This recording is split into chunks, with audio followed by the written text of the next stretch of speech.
For weeks, I had sensed a shift in her behavior. Tiny cracks that I had brushed off as stress, work pressure, or just a bad day. But the feeling lingered, gnawing at the edges of my mind like a quiet warning I refused to hear. She laughed a little too loudly at messages on her phone, stepped out for friends at odd hours, and the warmth in her eyes, the one that had drawn me to her for years, seemed to flicker and fade in places I couldn't yet reach.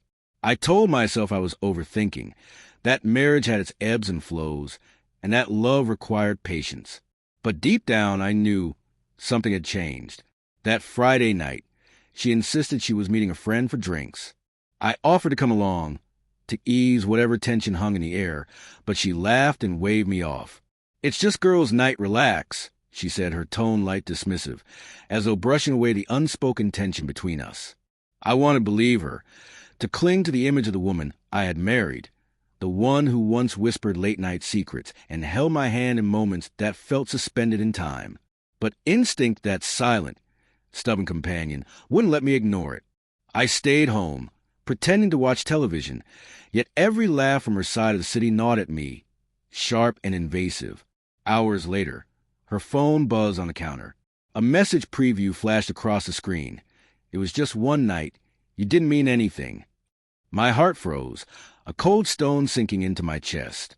I didn't need to read more to understand. That laugh, that casual dismissal, wasn't just words. It was a shield she had worn to hide her betrayal. She had treated what should have been sacred between us like a fleeting joke, a harmless dalliance that required no consequence, no remorse. The realization hit me with the weight of a sledgehammer. I didn't storm out.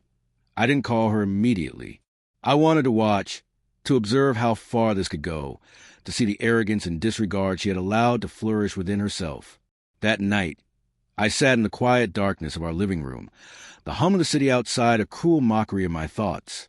I thought about the years we had shared, the late-night drives, the whispered dreams, the promises of forever we had painted together with such meticulous care. And now, in a single careless act, all of that felt like a fragile house of cards, toppling silently around me. The next day, I followed her subtle traces, the patterns that she assumed were invisible. I wasn't spying out suspicion.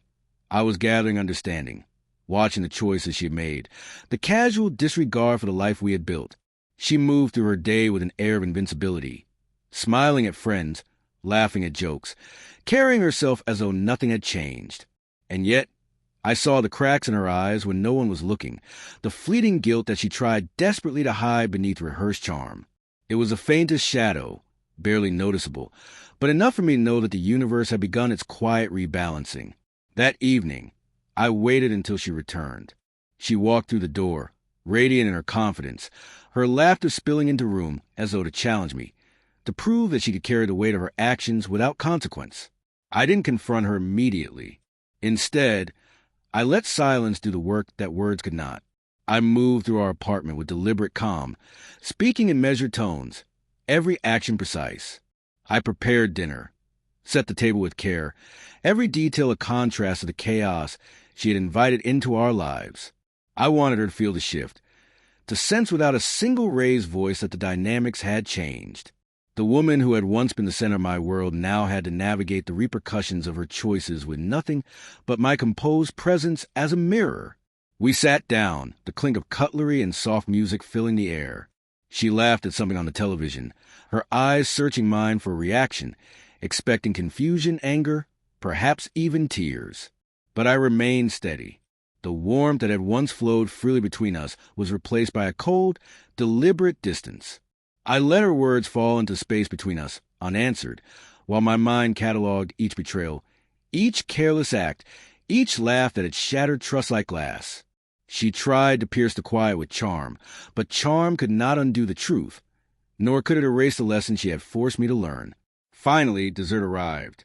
I set down my fork, my hand deliberate, steady, my gaze never leaving hers. She smiled the kind of confident, rehearsed smile meant to disarm and distract. And that's when I spoke, not with anger, not with recrimination, but with the calm precision of someone who had finally understood the power of silence and timing. I recited word for word the message that had ruined the illusion she had worked so hard to maintain. It was just one night. You didn't mean anything. The words hung in the air, heavy, undeniable. Her laughter faltered, her eyes widening, the confidence she had worn like armor beginning to crack. She opened her mouth, perhaps to protest, to excuse, to reclaim some fragment of her dignity, but I remained seated, unflinching. I didn't need to argue. I didn't need to shout. The truth, spoken in a quiet voice with unwavering resolve, was sufficient.